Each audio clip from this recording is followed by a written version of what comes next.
안녕하세요. 증시브리핑 한혜솔입니다. 이제 정말 2019년의 달력을 한 장만 남겨놓고 있습니다.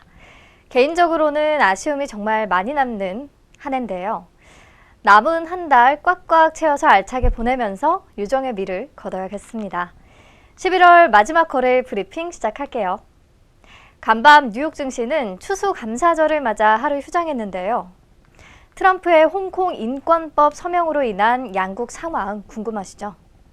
우선 홍콩 인권법 법안에는 미 행정부가 매년 홍콩의 자치 수준을 평가해 관세와 투자, 무역에 대한 특별 지위 유지 여부를 결정하도록 하는 내용이 담겨 있고요. 홍콩의 인권을 침해한 책임이 있는 인사들에 대해 미국 비자 발급 거부와 같은 제재를 가할 수 있도록 한 내용도 포함되어 있습니다. 또 최루탄과 고무탄, 전기 충격기 등 집회와 군중을 통제하기 위한 일체의 장비를 홍콩에 수출하는 것도 금지하고 있죠. 모두 다 중국이 강력하게 반발할 수밖에 없는 내용들입니다. 이에 어제 중국 외교부 부부장은 주중 미국 대사에게 미국이 홍콩 인권법안 서명으로 중국의 내정에 간섭했다고 항의했고, 심지어 중국 군부는 질서 회복을 위해 언제든지 인민군을 투입할 수 있다고 으름장을 놨습니다. 외교부 대변인 또한 중국은 반격할 것이고 이로 인한 모든 책임은 미국이 져야 할 것이다 라며 강하게 반발했죠. 최근 들어 미중 무역 합의 기대감이 점차 커져가는 상황이었는데 홍콩 인권법으로 인해 다시 불확실성이 고개를 들면서 단기적으로는 투자 심리에 악영향을 미칠 수밖에 없을 것으로 보이고요. 국내 증시도 당분간 큰 상승세 없이 조정이 이어질 것으로 보입니다. 미국 언론들은 무역 합의가 미국의 경제적 압박 완화를 원하는 중국과 재선을 원하는 트럼프의 공통 관심사이기 때문에 이번 갈등이 협상 중단으로까지 이어지지는 않을 것으로 전망하고 있기는 한데요. 불확실성 자체는 시장의 악재일 수밖에 없으니까요. 당분간은 공격적인 투자보다는 조금 조심하시는 게 좋겠죠. 게다가 어제 장 종료 후 북한은 김정은 국무위원장의 참관 아래 초대형 방사포 연발 시험 사격을 진행했습니다.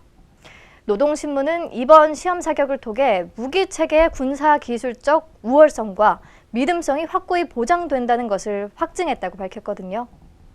대외 정세가 여러모로 불안정한 상황입니다. 아니나 다를까 오늘 국내 증시 상황 매우 안 좋은데요. 코스피 시장에서 오늘까지 17거래일 연속으로 외국인의 매도세가 계속되고 있습니다. 오후 1시 11분 현재 코스피 시장에서 외국인 3천억 원 이상 대규모 순매도세를 보이고 있고요. 코스닥 시장에서도 마찬가지로 147억 원 규모를 내다 팔고 있습니다. 수급 여건이 개선되지 않는 한 부진한 장세가 계속될 것 같네요. 이렇게 안 좋은 장에서도 오늘 빛을 발하는 종목들이 있는데요. 화장품 관련주들은 뒤에서 키워드로 내용 다뤄보도록 하고요. 한국 맥널티는 보통주 한 주당 한 주의 무상증자를 실시한다고 공시했거든요. 회사가 무상증자를 실시한다는 것은 우선 이익 잉여금이 그만큼 많다는 얘기고 이를 주주가치 제고를 위해 활용하겠다는 거니까 주주 입장에서는 너무 좋죠. 공짜로 주식도 생기고. 현재 28% 이상 강한 상승세 유지하고 있네요.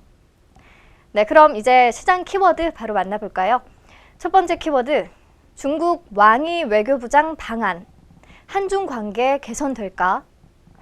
오늘 시장 이 화장품 섹터의 압승이죠.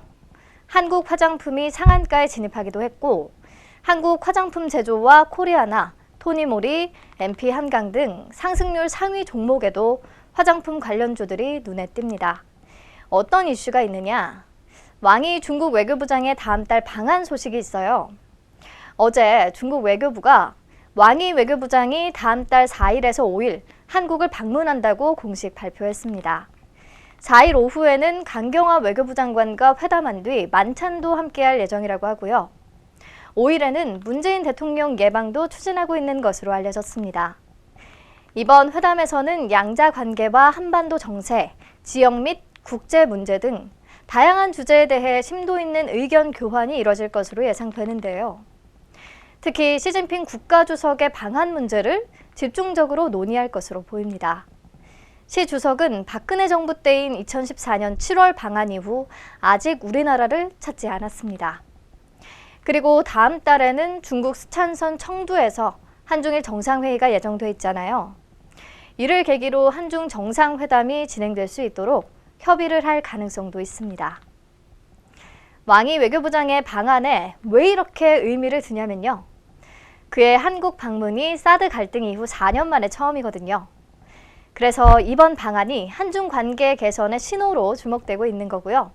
사드 배치에 대한 불만으로 중국이 여전히 단행하고 있는 일부 조치에 변화가 있을지에도 관심이 쏠리는 겁니다. 중국은 현재 한국 대중가수의 대규모 공연을 불허하고 있고 한국 단체 관광도 제한적으로만 허용하고 있잖아요. 이번에 이 한안령 해제와 같은 화해 무드 조성이 되지 않을까 시장은 미리 기대하는 분위기입니다. 그래서 오늘 대표적인 중국 소비주 화장품 섹터가 들썩인 거고요. 글로벌 텍스프리라는 종목도 함께 관심을 받고 있는데 글로벌 텍스프리는 텍스 리펀드 전문 기업이에요.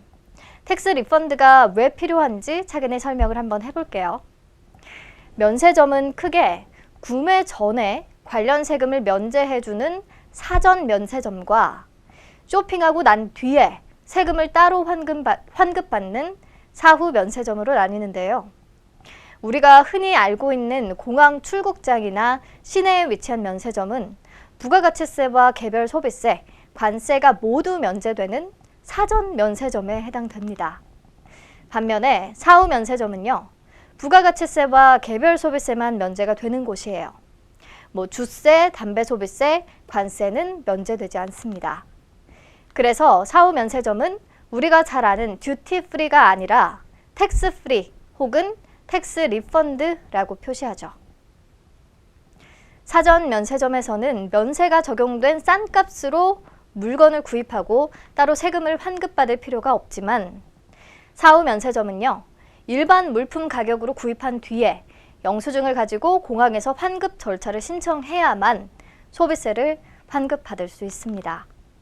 그리고 출국 예정인 외국인만 세금 환급을 받을 수 있다는 점에서 차이가 있죠. 네, 그러면 텍스 리펀드 전문 기업인 글로벌 텍스프리가 하는 일이 뭐냐?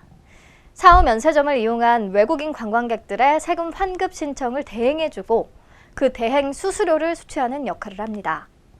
그렇기 때문에 한국과 중국 관계 개선의 대표적인 수혜주가 될 수밖에 없겠죠. 중국인 단체 관광객이 많아지면 그만큼 사후 면세점 수요가 증가하고 또 텍스 리펀드 수요도 마찬가지로 증가할 테니까요. 실제로 지난 3분기에는 중국인 관광객 회복 효과에 힘입어서 큰 폭의 실적 개선을 달성하기도 했습니다. 네, 화장품주들과 함께 중국 관련주로 알아두셨으면 좋겠네요. 오늘 증시 브리핑은 여기서 마칠게요. 12월에 새로운 마음으로 다시 만나요.